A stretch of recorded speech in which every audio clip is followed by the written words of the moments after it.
Hey guys, welcome back. My name is Anonymous, and if you're new to the channel, welcome. I make YouTube videos about gang stalking and what I have done in order to make myself ungang stalkable.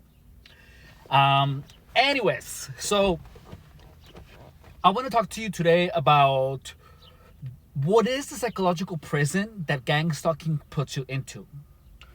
So it's a really strange concept because the best way I can explain it to you is, well, there are many ways I can explain it to you, but it's going to be really tough for me to help you conceptualize what it is if you haven't been getting gang stalked.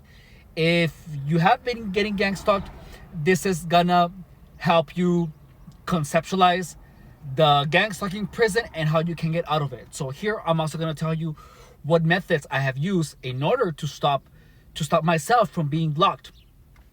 So a psychological prison doesn't really make sense when you say it like that, but that is one of the best ways I can describe it. So let's start by thinking or by conceptualizing what is a normal person's typical day-to-day mental desarrollo mental, not performance. I'm not sure how to say that word in English. Well,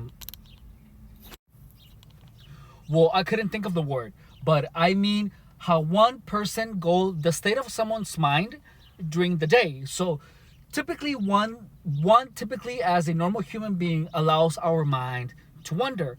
And if like you see something that reminds you of I don't know, you see a flower and then the flower is like, it makes you be reminiscent of an experience with that type of flower that you had with like a cousin where you were like kids, then you think about it and you just like, oh, that was a good memory, and then you just like come back to reality. Or you're constantly thinking about what you have to do. One is typically just so busy living on your day-to-day life, right? Like, I have to get ready so because I have to go to work, I have to go to the gym, I have to do this, I have to do that. And when you're not thinking about any of that, you're typically focused on your current task at hand. And if you're not thinking about that, you're possibly thinking about, something that happened to you in the past that made you upset, or a future endeavor.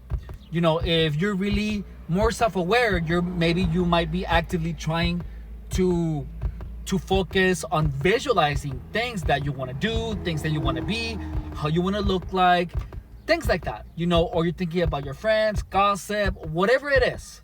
But that is a typical normal way of living your life, where your mind goes wherever it kind of has just free reign.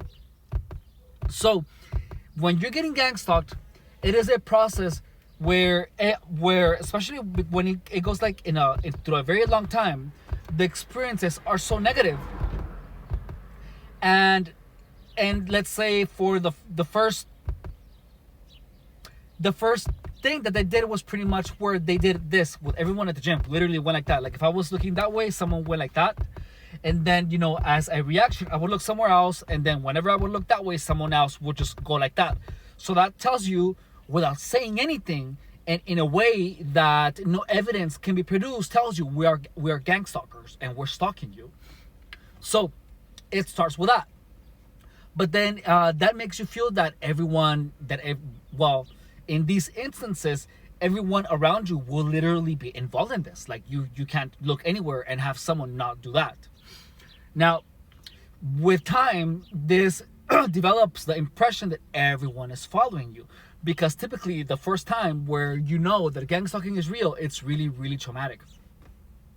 Now, when that happens, you feel that everyone knows everything about you. So as I went on, I was ashamed of being homeless. So then I noticed that shopping carts were like being put like in front wherever I was being. So I was like, oh, that's probably they're mocking me because I'm homeless. And that's the first. Then after that, they start sensitizing you to things that even are not okay. This is gonna be kind of embarrassing, but I'm gonna share this with you as a person who has been homeless. and who has had a drug and sex addiction in the past, when you're homeless, you have to wash your ass, right? So I would go to, like, it would be like 3 in the morning, and and I would be in the gym that is open 24/7. So I would go at night and then be in the toilet and then just wash my ass because I wanted to get my ass pounded. I'm sorry. I just have to share that information so you would get the jinx of it. And then gang stalkers were literally watching what I was doing. And guess what? Then they would start. So what I would use was a water bottle, a tiny water bottle, because you have to put water in your ass and then you have to wash it out so that the water will come out. And I'm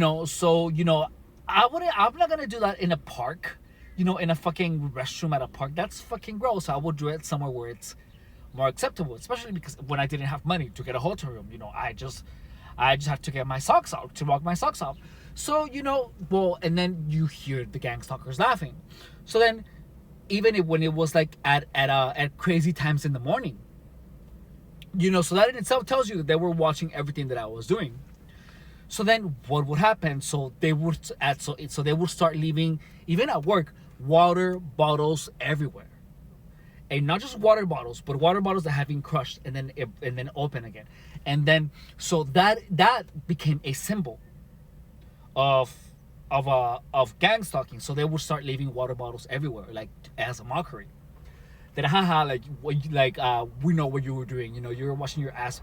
It's a little embarrassing now, but I don't care anymore because it's something that I'm already over. I am not ashamed. It's just something that I went through.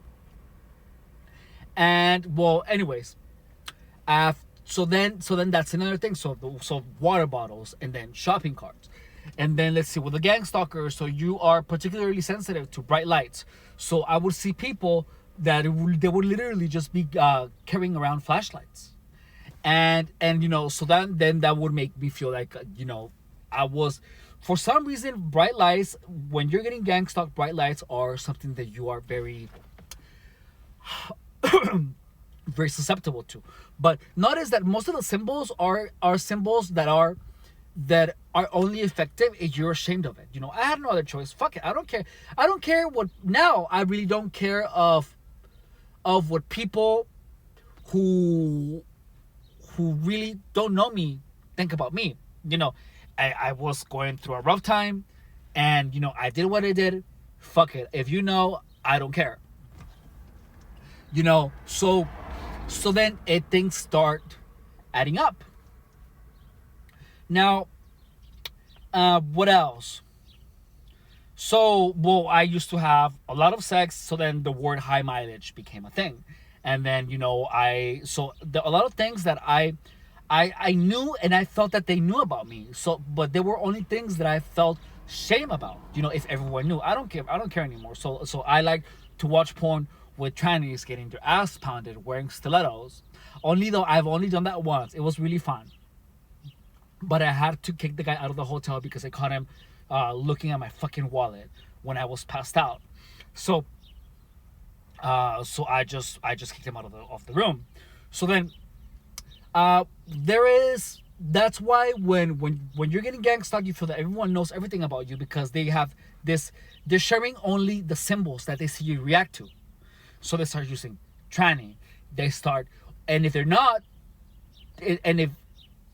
and if they don't know them, they're trying out new words to see what actually they see you react to. So I was reacting to the word tranny. So then also, there was a while where I had really bad, where I didn't really take care of my feet, so I ended up having problems with my toenails. And I was in the homeless shelter, and my roommates were fucking gang stalkers, both of them. Like, it was only 3 of us, and both of them were gang stalking me. So they were watching everything that I did. So they would move my shit around, things to bring me anxiety, to make me upset, to cause a psychological, emotional disturbance. Additionally, so when coming back to the thing about my feet, is that I would put my feet in bleach diluted with water. And while I was doing that, then Um, one time at work, a gang stalker, looked at me, and did the evil grin, and he turned around the bottle that he wanted to use oil, and it was a Clorox bottle. So so what does that say? That they're mocking me because I was embarrassed of using bleach. How big? Why? Because it's like how crazy it is. But that shit works. I'm not gonna lie to you. That shit works. Now I'm using like the actual like medication stuff, but it was embarrassing because that's really personal.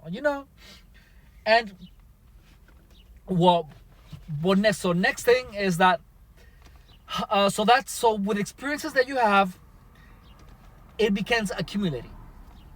And one time that I began noticing that it was that they were making words up was when they began using the word starter. Like I work at an auto parts store, and then for some reason they began using they said Harbor Freight, and they said starter. Harbor Freight is a hardware store, and I remember, so because I believed that they were sending me spam mails, because one time I got a spam mail about toenail medication.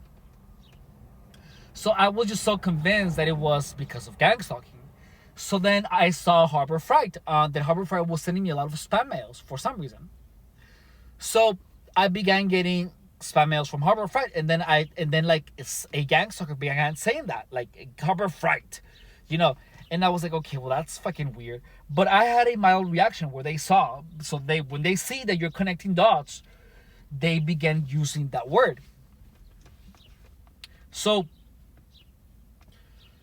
then that's the thing, is that any word like that, or any symbol like the lights, the water bottles, the evil grins, they start accumulating, and in 7 years you get a lot of symbols and a lot of things that accumulate to that.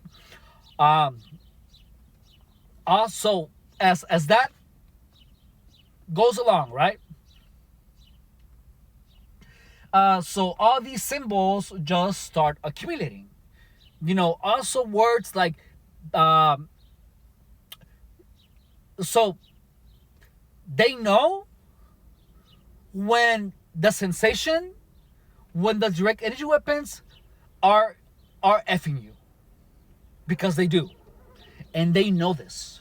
So the sensations were fucking me for 3 days, and I was having a fucking blast, let me tell you. But they knew exactly what was happening. They fucking knew it. So when that was happening, they were saying words. They were conditioning me to the words big, small, hard, and they were saying these words with like an accentuation for like 1 day. But when you're having this and you're at work and they're using these words 24/7, also they were also conditioning me to colors, because they were making me put away parts that were red, and it was funny because they were all separated, and that never happens, and so there were some tactics that they use. I wish I would have recorded them. I really, really wish, because it is something like out of a movie. So they would literally just condition me to these things. And so like then vocabulary became a part of it too. So when people used to say like words like whole, hard, big, my mind would think to the conditioning. Like I was conditioned for that. I was literally conditioned. Like I remember they could clearly condition me to that. And it's funny, like, but they have to do that when the force is fucking you or raping you. So I was getting raped by the force, and they would be getting to use these words. And then by the end, I had a panic attack where my heart began pumping really, really fast. And then I felt like I wanted to run. However, I didn't. I just pretended like nothing was happening. And there's the thing. Whenever they would say a word like that, I remember they would do banging sounds, or they would click pens, or they would like bang on the counter or drop something. But whenever a word that I was supposed to be conditioned, they would make a banging sound. So by the end of the day,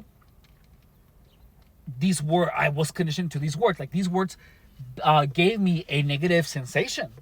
And then I began seeing sex everywhere. Like, when, for example, when they said 1950, I would think a 19-year-old with a 50-year-old, and they would say that with an evil grin.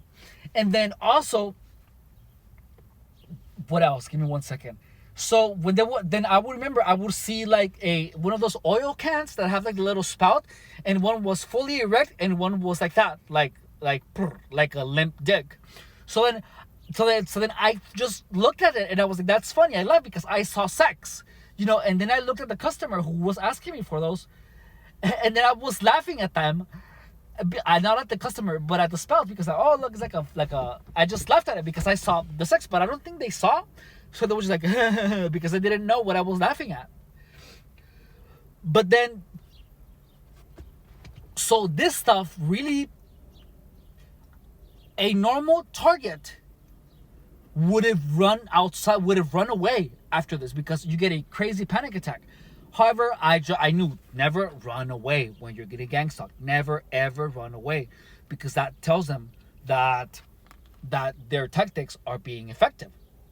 So, well, that happened, right? And then at the end of the night, my coworker was literally like, he was observing because we were closing the store, and I was watching a YouTube video, and then the video was saying the words like big, small, hard, and I wanted to stop the video because I almost couldn't take it anymore, because every time they would say a word, it would make me, I would feel like the words, I would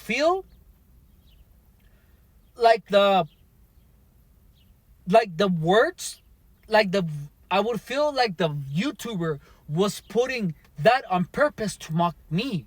Like, that's how it feels after you've been conditioned to that. So then after that,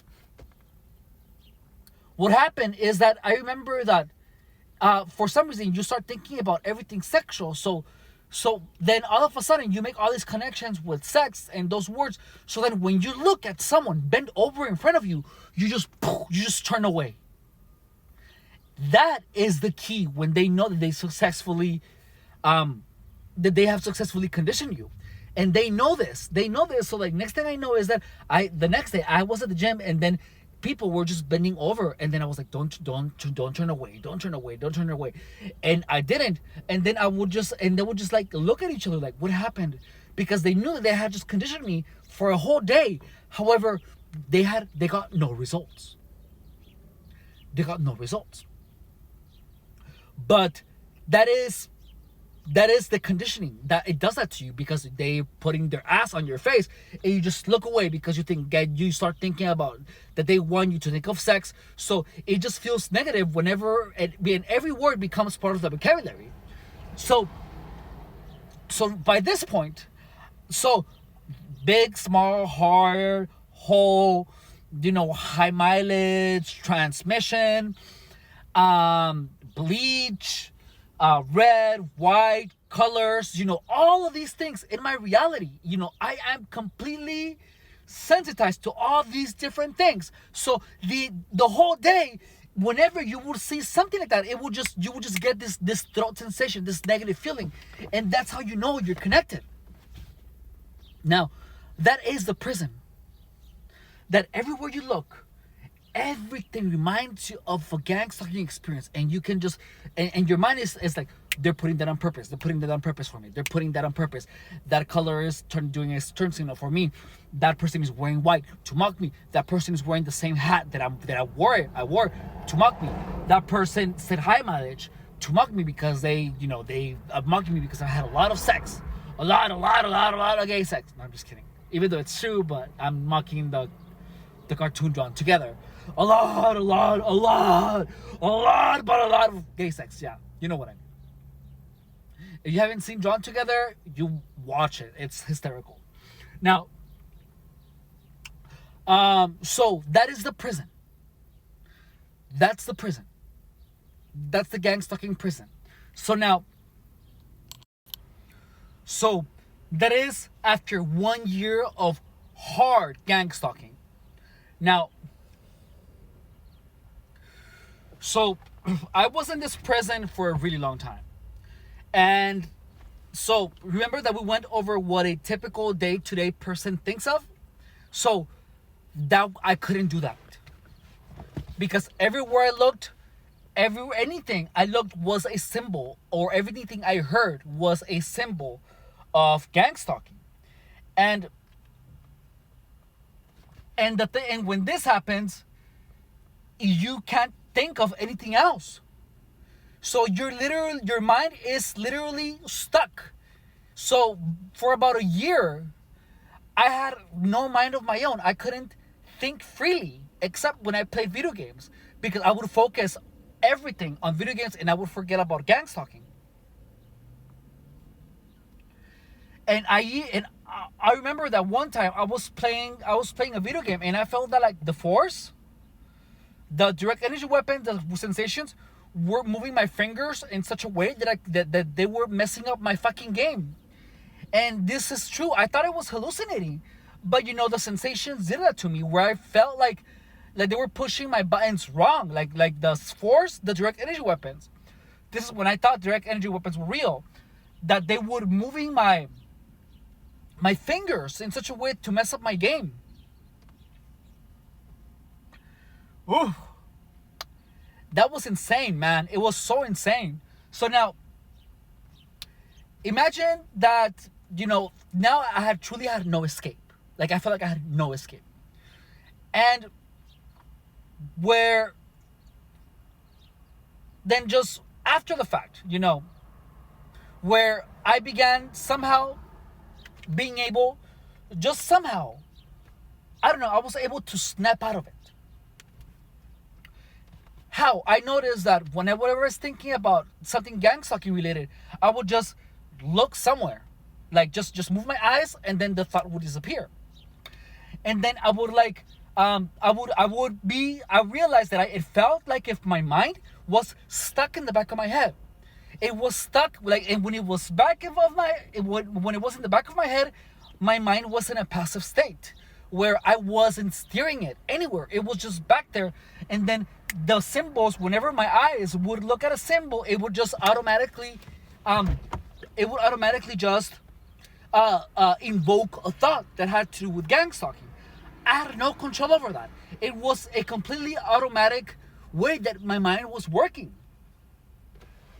But now, one day I was able to I don't know, I just snapped out of it, and I just forced, I tried to engage my peripheral vision to look as much as possible. Like whenever and the word focus became a thing, because whenever I would just be focused on doing one thing, my mind would be in a passive state, and it would be thinking about gang stalking.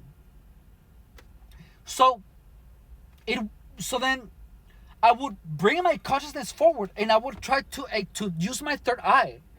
I know this is gonna sound weird, but whenever I would use my third eye, I would picture if I had an eye here, and then I would try to see through it. So then my eyes began capturing everything around it, everything around my vision, including my peripheral vision, and it had the uncanny effect of unfocusing. So because I needed more brain power. This is what I think. This is my thesis. My assumption. Because I had to use more brain power in order to capture everything, including my peripheral vision. My mind was not passive anymore, but it had to intake more data. It had to intake, what was around me, what was almost behind me. And I noticed that whenever I would engage looking at the world like that, my mind wouldn't be thinking about gang stalking.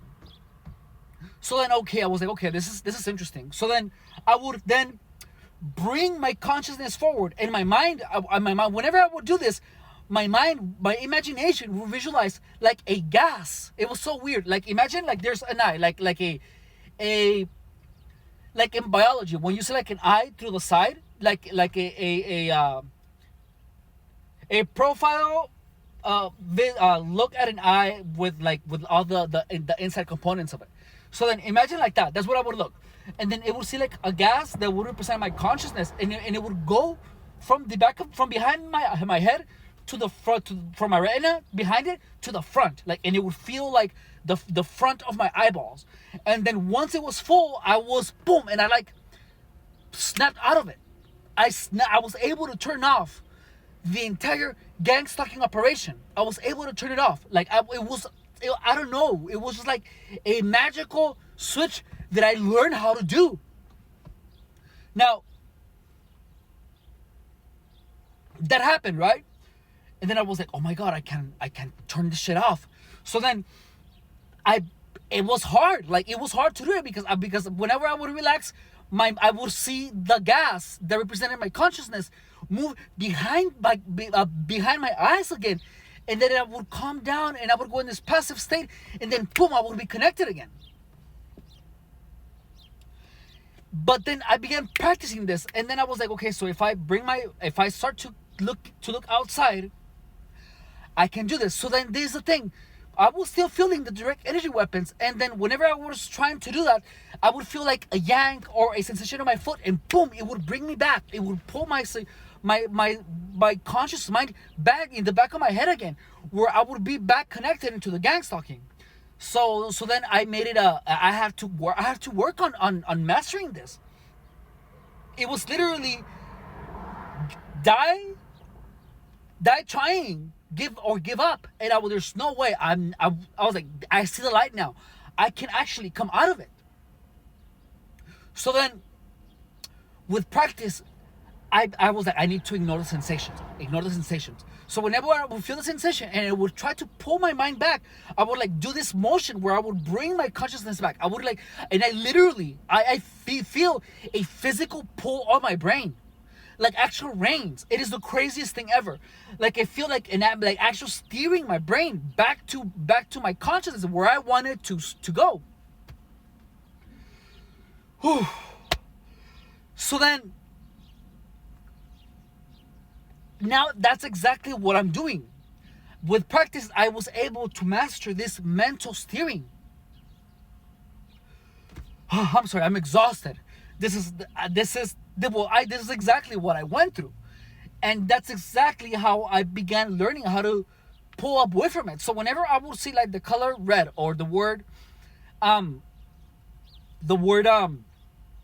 high mileage or training or whatever, and it would bring me back to memory, I would literally just like pull myself back to whatever I'm doing, and not, or like whenever I would see like the word water was a word, because I had an experience where I had too much water in my stomach, because I had an experience where I had too much water in my stomach after I tried to clean out, and I guess I didn't get all the water out. So, water became a word, and that's the experience that I tied the word water to. But the reality is that they were just using words, but it was me who connected the word to that experience. Now, coming back, give me 1 second. Oh, so whenever I would hear someone say water, it would bring that memory. So then what I did is that whenever I would have, I'm sorry, I need a little break. Give me 1 second. I'm going to have a smoke and then I'm going to come back. So, with practice, I was able to actually steer my mind in the direction that I wanted to steer it.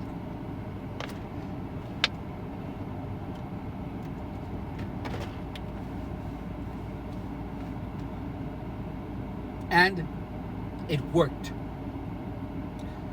That's how I learned that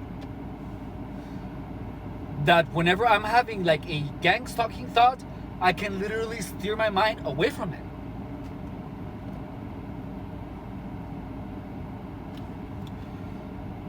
And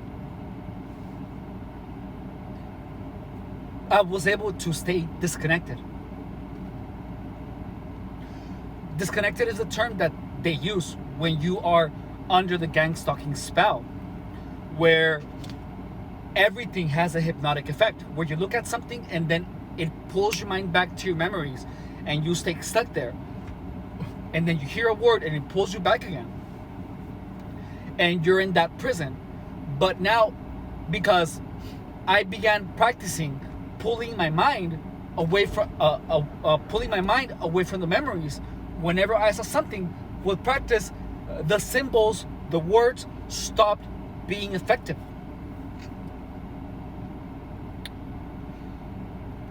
And therefore, the gangstalking stops working. Because now the symbols don't have any effect on you. They will in the beginning, but then you notice that you have control over it. But notice that is not how the mind normally works. Your mind is just going around acting by habit. So once you start making a habit out of pulling your mind to wherever you want it to go, and not allowing a thought to happen, or when you feel that the thought is coming, you pull your mind away from it, and you push it in the direction that you want it to go, that's when you get out of gangstalking. That's when the gangstalking is not effective, because gangstalking is all psychological. It is literally a psychological prison. I cannot tell you in another way, but it's literally a psychological prison where you do not have free control of your mind if you allow it to control your mind. And the thing is that most people, they ruminate about things. They just allow their mind to move freely. You allow the emotions to take control. And the more you separate your emotions from the memories, from your sense of self, it's weird, because then you, with time, you feel the emotion, but your mind is here, and the emotion is here. You kind of create distance in between the emotions and your consciousness. So therefore, you don't think, I don't remember. You think, my mind doesn't have a clear image of that event. Or you feel that, I feel anger, but I'm not, and I know why I'm angry, but I feel anger, and I know why my body's feeling anger. However, I am not angry. It is something that is incredibly, well, not incredibly, it's easy to conceptualize, but you don't fully understand it until you are living it. And that's how you start controlling where your mind goes. So, if you're getting gangstalked, just know that you can use it as the best tool to teach you how to have full control of your mind. You start seeing your mind as you. You still see it as a part of you, but you see it more as a companion, and not like, oh, I don't remember. You see it, oh, my mind doesn't remember. It creates this separation. And this is so funny now that I think about it, because a long time I had a vision. I'm not lying to you. So I was hanging out with a gang stalker, and then all of a sudden, time slowed down, and then I was able to see my thoughts. And then the vision told me, create more space in between your thoughts. And then it told me this, that the length of the dendrites of your neurons is directly relative to the space between your thoughts, or your perception of time. So you can literally slow time down if you create more distance in between your thoughts. And when you do that consciously, you're gonna have a neural adaptation where the dendrites of your neurons will actually get longer. You can quote me on that. I'm not sure if that's true, but I had done some research about that vision, and indeed, the perception of time, it is directly related to the speed of your thoughts. Well, so what I want to teach you in this video is to not let your mind, especially if you're getting gang stalked, if you've been a victim of narcissistic abuse, just know that even though you might feel anger, you can control it. Feeling anger, feeling sorry for yourself, any type of negative emotion, any type of desire for revenge is not going to benefit you. On the contrary, you're going to be wasting your time trying to find revenge. I literally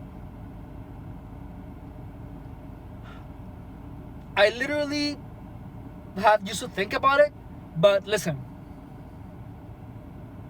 Typically, if I had an opportunity to have revenge where it didn't take a lot of work, I would take it. I'm not gonna lie to you. However, I am too busy helping others, and I see that as a better investment of my time, rather than to be chasing